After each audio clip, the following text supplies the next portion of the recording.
सर्जयति हरिवंश चंद्र नामोच्चार वर्धित सदा सुबुद्धि रसिक अनन्य प्रधान सतु साधु मंडली मंडनो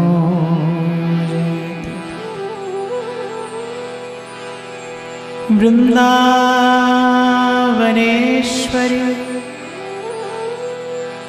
तवैव पदारविन्दम् प्रेमामृतैकमकरन्द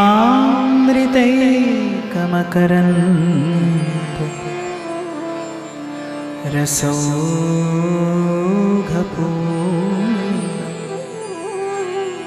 हृद्यर्पितं मधुपते स्मरतापमुग्रं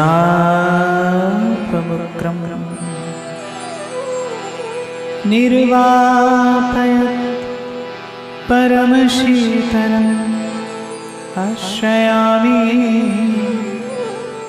आश्रयामि आश्रयामि। श्री राधा वल्लभो जयति, श्री हित हरिवंश चंद्रो जयति, श्री वृंदावन धामो विजयति, सर्वभक्त चरण कमलेभ्यो विजयते तरा।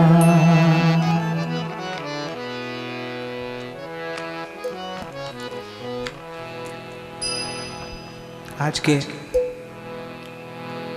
भाव उत्सव में, रसोत्सव में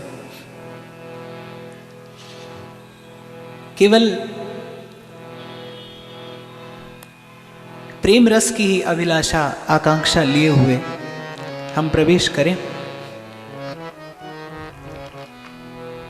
कहना आवश्यक तो नहीं है, पर एक बात कहने का मन हो रहा है कि इस बार पिछले 3-4 महीनों से कुछ कार्यक्रम ऐसे थे, मैं बाहर ही यात्रा पर था और कहीं किसी तरीके से भी यहां आने की बात बन नहीं पा रही थी। पर मानस भी कहती है, मोरे मन प्रभु अस विश्वासा, राम ते अधिक राम करी दासा। शंभू जी का मन था आने का। ऐसे ही एक दिन मेरे पास बैठे थे तो कहा कि बड़े संकोच में कहा कि जैसे शिवरात्रि है और रसोत्सव भी नहीं हुआ, तो रसोत्सव का लोभ आप सबको था, शिवरात्रि का लोभ मुझे था। तो मैंने सोचा दोनों की बात बन जाएगी, बाबा का अभिषेक हो जाएगा, आप सबके साथ मिलकर हो जाएगा। और कहीं ना कहीं ये भी महसूस कर सकता हूं कि बहुत दूर था मैं और भागदौड़ भी बहुत थी, पर ये भी महसूस कर रहा हूं कि भाई कराने वाले के भाव में भी बल होता है, खींच ही लेता है कैसे ना कैसे करके। और आते आते जो सबसे महत्वपूर्ण बात है वो ये मेरे मन में आ रही थी, मेरे मन का भाव कह लीजिए या महामहिम की प्रेरणा कह लीजिए, कि आप सबका भाव मुझे सुबह सुबह मेरे ख्याल से 11 बजे शंभू जी ने एक पिक्चर भेजा यहाँ का कुछ व्यवस्था दिखाने के लिए। तो मैंने देख रहा था कुछ लोग बैठे हुए थे, तो 11 बजे की बात थी। तो मैंने शंभू जी से पूछा कि लोग आ गए? बोले आ रहे हैं। तो आप लोगों के इस भाव के, इस प्रेम के प्रत्युत्तर में कहने को तो कुछ नहीं है और कहना भी नहीं चाहिए, पर एक भाव मेरे मन में जरूर आ रहा था, आपसे भी कह दूं और आप सबसे भी कह दूं कि महादेव की कृपा रहे और हर बार शिवरात्रि का उत्सव यहाँ पर ऐसे ही होता रहे। प्राण धन राधा वल्लभ प्यारो वृंदावन, युगल प्रेम घर सखी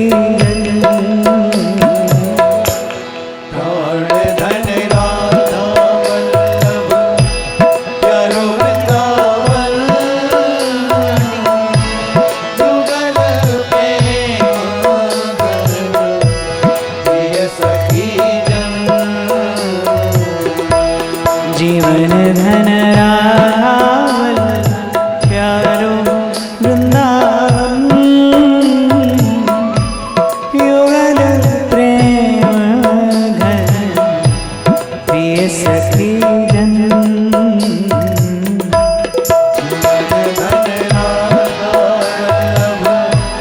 प्यारो वृंदावन युगल प्रेम प्रिय सखी जन प्राण धन राधा वल्लभ प्यारो वृंदावन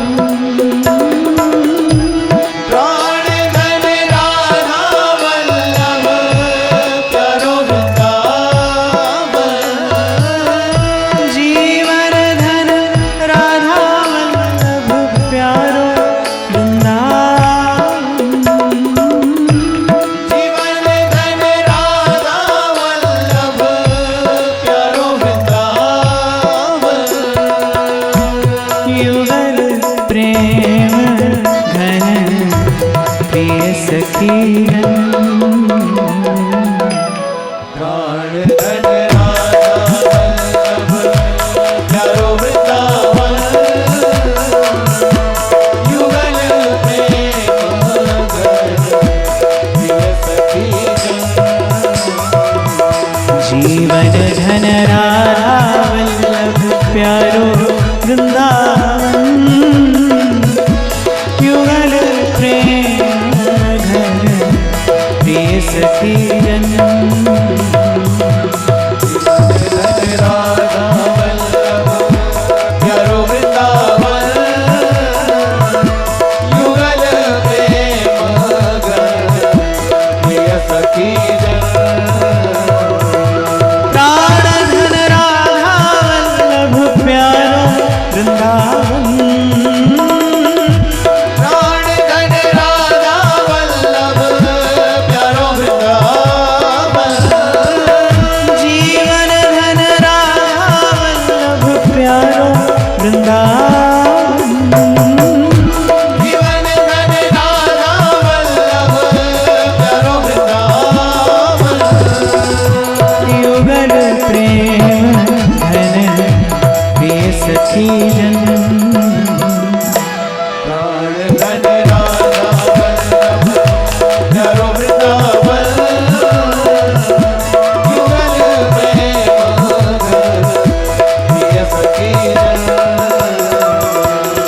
जीवन धन राधा वल्लभ जीवन धन राधा वल्लभ परम धन राधा वल्लभ परम धन राधा वल्लभ प्राण धन राधा वल्लभ धन राधा वल्लभ जीवन धन राधा वल्लभ धन राधा वल्लभ सर्वस राधा वल्लभ सर्वस राधा वल्लभ जीवन धन राधा वल्लभ जीवन धन राधा वल्लभ परम धन राधा वल्लभ परम धन राधा वल्लभ प्राण धन राधा वल्लभ प्राण धन राधा वल्लभ परम धन राधा वल्लभ जीवन धन राधा वल्लभ जीवन धन राधा वल्लभ श्री राधा श्री राधा श्री राधा श्री राधा श्री राधा श्री राधा श्री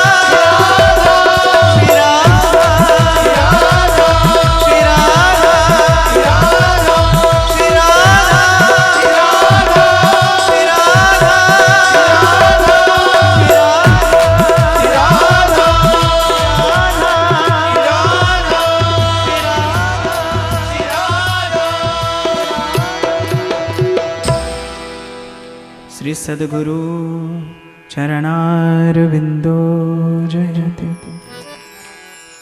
तो जीवन का रस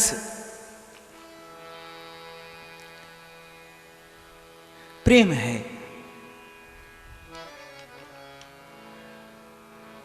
love means essence of life, खुशबू, सुवास, महक जीवन की। एक व्यक्ति नेत्रहीन हो तो खुशबू से समझता है कि कौन सा फूल है। ऐसे ही जीवन की सुवास से पता चलता है कि जीवन जिया जा रहा है कि जीवन बिताया जा रहा है। दोनों बातें अलग हैं। एक जीवन जीना है, एक जीवन बिताना है। जीवन की सुवास बताती है, जीवन की महक बताती है कि जीवन जी रहे हैं आप या बिता रहे हैं। और किसी ने कहीं से भी आरंभ किया हो, पर पहुंचे सभी एक ठिकाने पर हैं। वो किसी भी कुल का, किसी भी जात का, किसी भी संप्रदाय का, किसी भी धर्म का व्यक्ति हो, और किसी ने अपने पूर्व के संस्कार से अपनी यात्रा कहीं से भी आरंभ भी क्यों ना की हो, लेकिन अगर टिकाने पहुंचा है तो टिकाना एक है, और वो है जिन प्रेम किया तिन्हीं प्रभु पाया।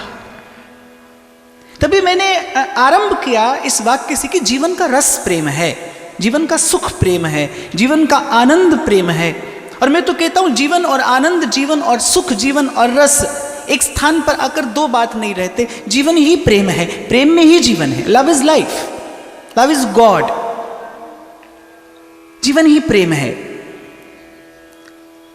और प्रेम का प्राण सत्य है। प्रेम का प्राण सत्य है। मैं कल कहीं पढ़ रहा था, बड़ी अच्छी बात लगी मुझे। एक विचारक हुआ है रूमी, उसने बड़ी प्यारी बात लिखी कि there is no need to seek love in life. There is absolutely no need to seek love. If something is required to do, then that you would have to remove the barriers which you have put knowingly, unknowingly for love.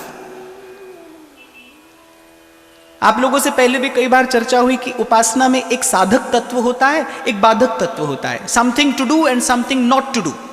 कुछ कुछ करना है और कुछ नहीं करना है। Do and do don't. और इस पर भी पहले चर्चा हुई कि जो करना है वो करना आसान है, उसे करना आसान है, परंतु जो नहीं करना है उसे नहीं करना मुश्किल है। करना आसान है, मैं आपसे कहूं आप भजन करिए, आप करेंगे, कर लेंगे। लेकिन मैं आपसे कहूं कि आप भजन करिए, साथ साथ असत्य मत बोलिए, यह करना कठिन हो जाएगा, यह करना मुश्किल हो जाएगा। मैं आपसे कहूं आप 2 माला करिए, आप मेरी बात में श्रद्धा रखते हैं, आप 4 करने लगेंगे। पर मैं आपसे कहूं असत्य न बोलिए, ईमानदारी से रहिए, अपने व्यवहार को साध कर रखिए, आपको ये थोड़ा कठिन पड़ेगा। और ये बिल्कुल ऐसा ही है कि जैसे एक रोग की आप जब दवा लेते हैं तो दवा भी लेते हैं और साथ ही साथ में आपका वैद्य, आपका डॉक्टर आपसे कहता है कि कुछ ऐसा भी है जो आपको नहीं लेना, दवा लेनी है, और साथ साथ में कुछ ऐसा है जो आपको नहीं खाना, जिसे आप परहेज कहते हैं। और कोई कोई रोग तो ऐसा होता है जिसमें परहेज ही दवा होती है और किसी वस्तु की आवश्यकता नहीं होती। अब कुछ लोग क्या करते हैं, कुछ लोग सो कॉल्ड बैलेंस्ड लाइफ जीते हैं, and I am already telling you so called balanced, actually it is not balanced. कुछ लोग सो कॉल्ड बैलेंस्ड लाइफ जीते हैं, वो कहते हैं कि चलो रसगुल्ला भी खाते रहेंगे, इंसुलिन भी लेते रहेंगे, ऐसा भी करते रहेंगे, ऐसा भी करते रहेंगे, यहां से छल कपट भी करते रहेंगे, यहां पर बैठकर पूजा भी करते रहेंगे। यहीं पर चूक होती है। इसीलिए मैंने जहां से आरंभ किया, जीवन का रस प्रेम है और प्रेम का प्राण सत्य है। प्रेम का प्राण सत्य है। इसीलिए मेरे तुलसी बाबा कहते हैं, जाके हृदय सांच है ताके हृदय आप। अभी जब थोड़ा समय पहले यहां पर मैं कबीर जी पर चर्चा करता रहा 5 दिन, तो इसी बात पर बार बार चर्चा होती रही कि आप जो भी करते हैं, आप जो भी विचारते हैं, आप जो भी सोचते हैं, आपका जो भी संकल्प है, प्रकृति उसको अंकित करती हुई चलती है। और प्रकृति का परिचय केवल सत्य और असत्य से है। वो ना किसी व्यक्ति को जानती है, ना किसी वस्तु को जानती है, वो ना किसी गुण धर्म को जानती है। वो केवल सत्य को पहचानती है और असत्य को अस्वीकार करती हुई चलती है, असत्य को दूर धकेलती हुई चलती है। क्योंकि उत्सव का नाम रसोत्सव है। दो कारण हैं आज के उत्सव के। एक तो मैंने कहा था कि महादेव का अभिषेक होगा, सब अपने हृदय कुंभ में नाम का अमृत भर के महादेव का अभिषेक करेंगे, क्योंकि नामामृत उन्हें सर्वाधिक प्रिय है। अगर आप शिव को देखें ना, शिव को देखें तो मुझे लगता है चरम कोटि का वैराग और उत्कृष्ट कोटि का अनुराग अगर दोनों एक साथ कहीं पर प्रकट हैं तो वो शिव में प्रकट हैं। चरम कोटि का वैराग। मैं आज थोड़ा इसी विषय पर चर्चा करता हुआ आगे बढ़ूंगा। चरम कोटि का वैराग और उत्कृष्ट कोटि का अनुराग, विशुद्ध भक्ति और विशुद्ध अनुरक्ति और परम शक्ति। शक्ति के साथ साथ भक्ति को साथ पाना कठिन होता है। प्रभुता पाए काय मद नाई। थोड़ी सी प्रभुता आती है, जीवन में मद आता है, उन्माद आता है, प्रमाद आता है। लेकिन महादेव की ओर यदि हम दृष्टिपात करते हैं तो परम शक्ति और चरम भक्ति, ये दोनों अगर एक साथ कहीं पर दिखाई देते हैं तो वो शिव में दिखाई देते हैं, वो महादेव में दर्शनीय है। और फिर इसीलिए शायद बाकी सब देव हैं, ये महादेव हैं। और इनकी महत्ता क्या है? इनकी महत्ता यही है, इनकी महत्ता यही है, भक्तों को तूने अपने निराश ना किया, मांगा जो जिसने उसको वरदान दे दिया। आप सब जानते होंगे इनका जो सबसे प्रसिद्ध नाम है वो क्या है? एक बार मुझसे किसी ने पूछा, बोले महादेव के प्रति भगवान का ऐसा पक्षपात क्यों है कि यहां तक कहा भगवान ने कि जहां पर कृपा न करही पुरारी, सो न पाव मुनि भक्ति हमारी, शिव द्रोही मम दास कहावा, सो नर मोही सुपने हूं नहीं भावा। और मैं तो यदि अपने जीवन का अनुभव आपसे कहूं तो पहली बार जब वृंदावन गया था तो वृंदावन देखने के लिए गया था, दर्शन करने नहीं गया था, देखने गया था। और देखने के लिए गया और पहली ही बार कोई ले गया बाहां पकड़कर और राधा वल्लभ जी के सन्मुख कर दिया। जो भी जाता है भाई बिहारी जी का दर्शन करने जाता है, वृंदावन के ठाकुर बिहारी जी है, जो भी जाता है बिहारी जी का दर्शन करने जाता है, बिहारी जी से मिलता है, बिहारी जी को ही दुलराता है। कभी बिहारी जी कृपा करते हैं, कभी कन्हैया कृपा करते हैं तो फिर ले जाते हैं कहीं हाथ पकड़कर, जहां विराजे राधा रानी अलबेली सरकार, कन्हैया ले चल पल्ली। आप देखो ये आश्चर्य नहीं तो क्या है, 2 कदम दूर है बस बिहारी जी और राधा वल्लभ जी, 2 कदम दूर है। लेकिन आप देखो हजारों लोग, लाखों लोग दर्शन करते हैं, खबर भी नहीं पड़ती। क्यों? क्योंकि आवरण डाला है स्वयं श्री कृष्ण ने। जिस पर कृपा करते हैं उसी के लिए मार्ग खुलता है। और भाई मैं जब पीछे मुड़कर देखता हूँ तो पहली बार वृंदावन गया, सीधे जाकर किसी ने राधा वल्लभ लाल के सन्मुख कर दिया। और don't take it as an obsessive statement, absolutely it is not, but I am full of gratitude for this. मन कृतज्ञता से भर जाता है कि देखकर कि भाई कोई ऐसा हाथ पकड़कर लेकर गया था कि सिर्फ मैंने ही राधा वल्लभ लाल को नहीं देखा, राधा वल्लभ लाल ने भी मुझे देख लिया, तभी यहां तक आया हूं, तभी यहां तक आकर पहुंचा हूं। और अगर उससे पूर्व की यात्रा में मैं देखता हूं तो भाई एक ही बात स्मरण आती है, बहुत छोटा था, माँ हाथ पकड़कर ले जाती थी छोटी सी तांबे की लुटिया में, और भोले बाबा पर जल जरूर चढ़ाना है, इतना सिखा दिया था, इतना ही करना है। तो अगर कोई एक परिचय था मेरा वृंदावन जाने से पहले तो वो इन्हीं से था।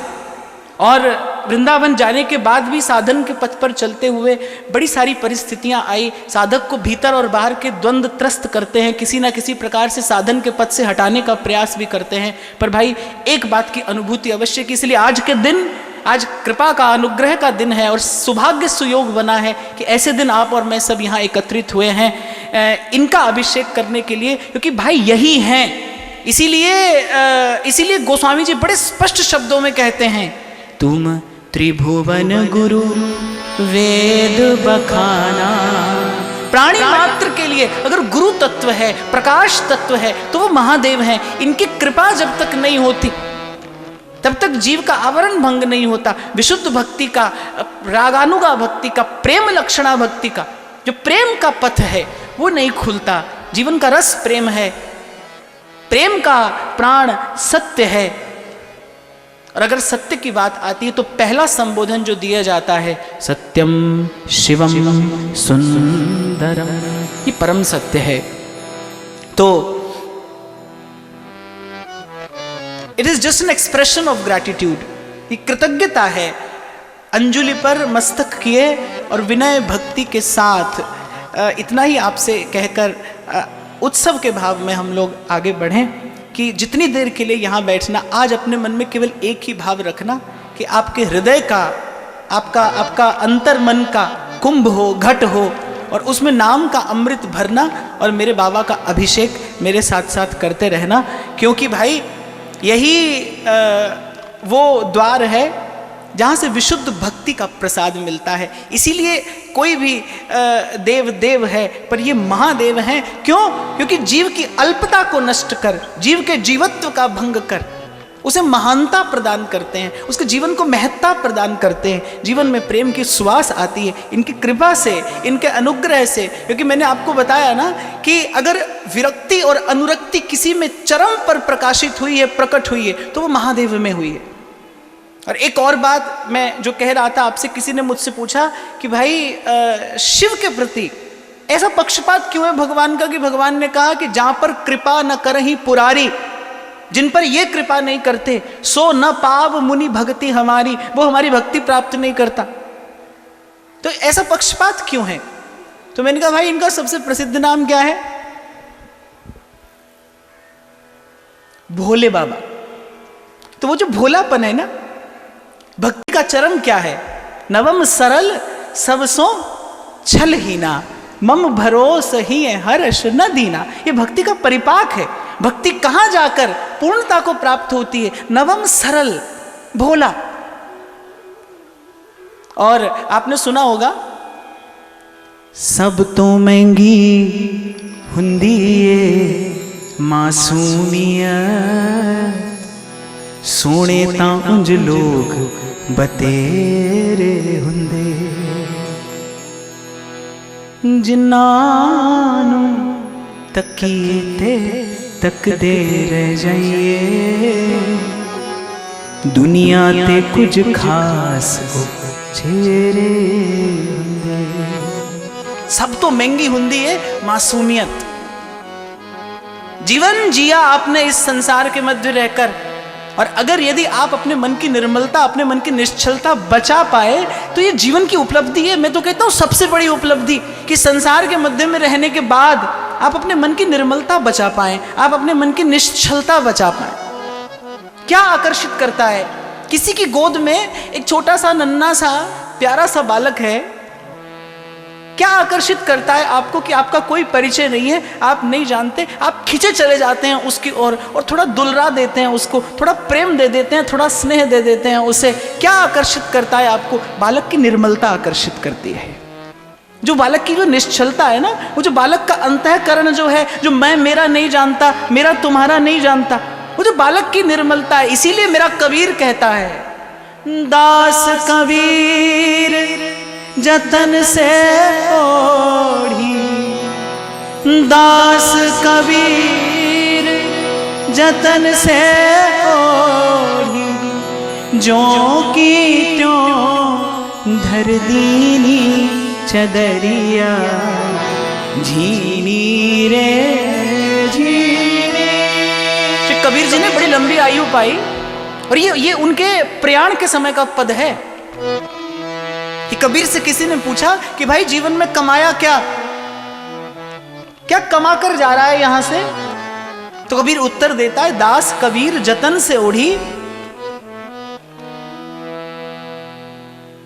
दास कबीर जतन से ओढ़ी, जो की त्यों धर दीनी चदरिया झीनी रे झीनी चदरिया राम नाम रस भीनी चदरिया झीनी रे। तो बोले ये कमाया है मैंने कि जैसा साहेब ने भेजा था वैसा ही जा रहा हूं।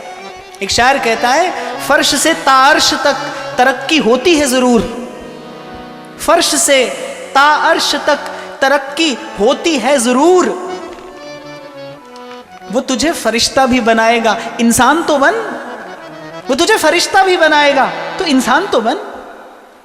जैसा भेजा था उसने, बालक होकर आए थे ना आप, निर्मल निश्चल, जब आप नहीं जानते थे मेरा क्या है और तुम्हारा क्या है, जब अहमता और ममता से मुक्त थी आपकी चेतना, जब आए थे आप संसार में, बिखरे हुए नहीं थे आप संबंधों में, भटके हुए नहीं थे आप अहमता में, जैसे प्रभु ने भेजा था बस वैसे होकर चले जाइए। और यही साधना है, यही जीवन की साधना है, क्योंकि पग पग पे आपको ऐसा अवसर आएगा जब आपकी चेतना को मैला किया जाने का प्रयास करेगा, कोई आपकी चेतना को छूने का प्रयास करेगा, बस अछूते चले जाइए यहां से।